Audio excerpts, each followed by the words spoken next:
मुंबई आगरा राष्ट्रीय राजमार्ग 17 स्थित सेंचुरी सत्याग्रह आंदोलन के मजदूरों के द्वारा गुरुवार को एसडीएम कार्यालय में धरना दिया गया, जो कि अभी भी विवादों के घेरे में चल रही है। सेंचुरी सत्याग्रह आंदोलन पिछले 1600 दिन से चल रहा है, जो कि हाई कोर्ट में मामला विचाराधीन है। सेंचुरी कंपनी के मजदूरों के साथ कॉलोनी परिसर में मंजित ग्लोबल कंपनी लिमिटेड के लाए हुए गुंडों के द्वारा अभद्रता का व्यवहार किया जा रहा है। कॉलोनी परिसर में आने जाने वाले मजदूरों को रोका जा रहा है, उन्हें एक कैदी की तरह कॉलोनी परिसर के अंदर कैद करके रखा गया है, जबकि सिविल कोर्ट कसरावत को आदेश दिया गया है कि मजदूरों को बिजली, पानी और आने जाने की व्यवस्था दी जाएगी।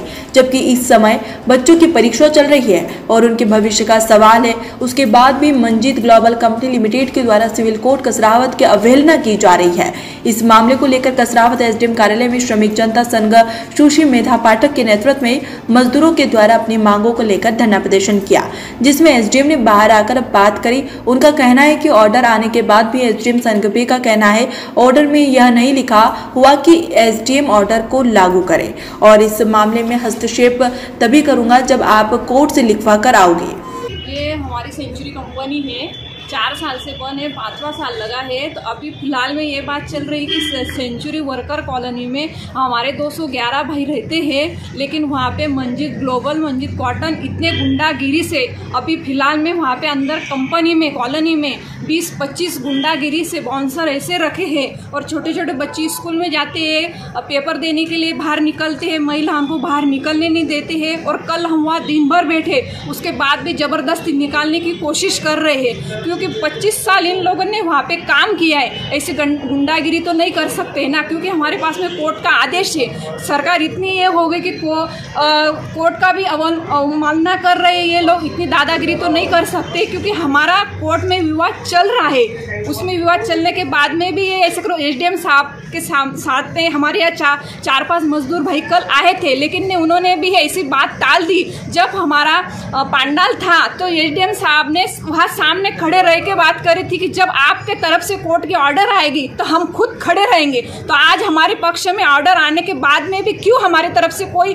कार्रवाई नहीं हो रही है, इसकी जांच होनी चाहिए। आपकी शासन से क्या मांगे, क्या चाहते हैं आप? हम यही चाहते हैं कि वहाँ पे पूरा पुलिस प्रशासन आए और हमारे तरफ से बात रखे, क्योंकि वहाँ हमारे तरफ से आज इतने हमको ऐसा लगता है सब जहाँ देखो वहाँ कोई गरीब लोगों की सुनवाई नहीं होती है। हमारी तरफ से सुनवाई होनी चाहिए। वहाँ पे गुंडागिरी कर रहे उनको वहाँ पे हटाना चाहिए और आने जाने के लिए गेट खुलना चाहिए।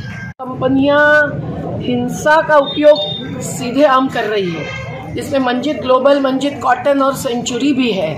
और जो घनश्याम दास बिरला की परंपरा मानने वाले बिरला नहीं है, और वो बाउंसर्स का उपयोग कर रहे हैं। और जो अधिकार है जो कोर्ट ने मंजूर किया है, कोर्ट की कसरावत के वरिष्ठ खंड की ऑर्डर है कि ये जो अंदर रह रहे हैं, जिनका विवाद जारी होते हुए इनका रहने का अधिकार है।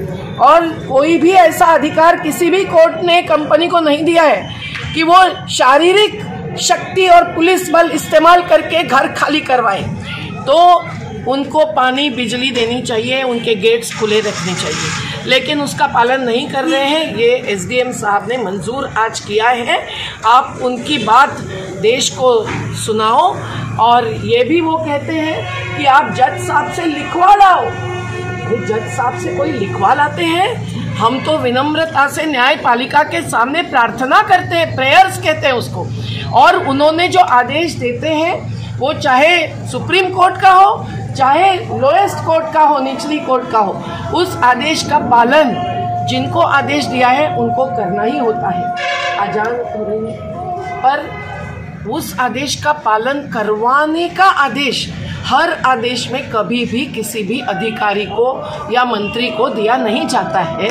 ये उनका कर्तव्य और जिम्मेदारी होती है कि वो पालन करवाए, लेकिन वो कह रहे हैं कि हमसे ऐसा लिखवा लाओ।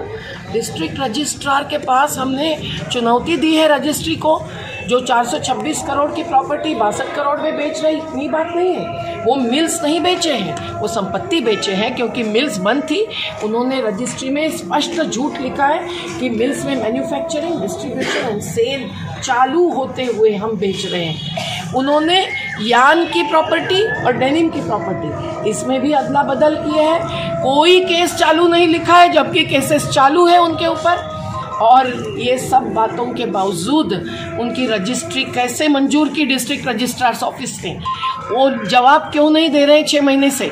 तो यहाँ विवाद पेंडिंग है, हाई कोर्ट में विवाद पेंडिंग है, क्योंकि जो विवाद है यह हाई कोर्ट ने पहले मंजूर किया और वो औद्योगिक विवाद अधिनियम के तहत लेबर कमिश्नर की फर्ज थी कि वो दोनों पार्टियों को बुलाए, हमने विवाद पत्र पेश करने के बाद, और अगर नहीं विवाद निपटारा हुआ तो ट्रिब्यूनल को रेफर करें, लेकिन वो उन्होंने नहीं किया। इसलिए फिर से हम हाई कोर्ट को कहा है कि आपने ही पिछले साल जो ऑर्डर दिए है उसका पालन करवाओ। तो देखिए इस देश में आज ऐसा हो रहा है कि पहले तो आदेश लेने के लिए गरीब को, श्रमिक को जूझना पड़ता है, और वो आदेश भी संविधान के जीने के अधिकार के तहत। हम कोई महल मांग रहे हैं, हम कोई बहुत ही बड़ा राशि का मांग कर रहे हैं, हम कह रहे हैं रोजगार देना। अगर रोजगार छीना है तो वो भी 25O की धारा का पालन विवाद अधिनियम में न करते हुए, जिसके बारे में लेबर कमिश्नर ने सेंचुरी को लिखा है कि आपने पालन नहीं किया है। हर प्रूफ के साथ हम लड़ रहे हैं, और एसडीएम अगर जज से और लिखवा लेने के लिए हमें जिम्मेदारी देते हैं तो हमारा कहना है कि एसडीएम साहब की जिम्मेदारी है, कलेक्टर की जिम्मेदारी है, डिस्ट्रिक्ट रजिस्ट्रार की जिम्मेदारी है, समायुक्त की जिम्मेदारी है कि सही में शासन अगर श्रमिकों के पक्ष में है तो वो हस्तक्षेप करें। ये कितनी लंबी चलेगी लड़ाई? ये लड़ाई क्या आज निपट सकती है अगर वो चाहे तो, अगर शासन नहीं चाहे तो कुछ लंबी चलती है, लेकिन हारते नहीं है कभी भी। न नर्मदा की हारी है न इसकी हारी। निश्चित रूप से आपकी बातों से लग रहा है कि प्रशासन पूरी तरीके से कंपनी की ओर झुका हुआ है और आप लोगों का सहयोग नहीं कर रहा है, आपकी बातों से लग रहा है। तो इसीलिए हमारे साथी ने पूछा कि आखिर ये लड़ाई अब कहाँ तक जाएगी? अब कहाँ तक जाएगी? जब तक कि सरकार श्रमिकों के पक्ष में खड़े हो या श्रमिक अपने आप के बल पर जीत जाए तब तक। हमें न्याय चाहिए। कसरावत तहसील से अबरार पठान की ये रिपोर्ट।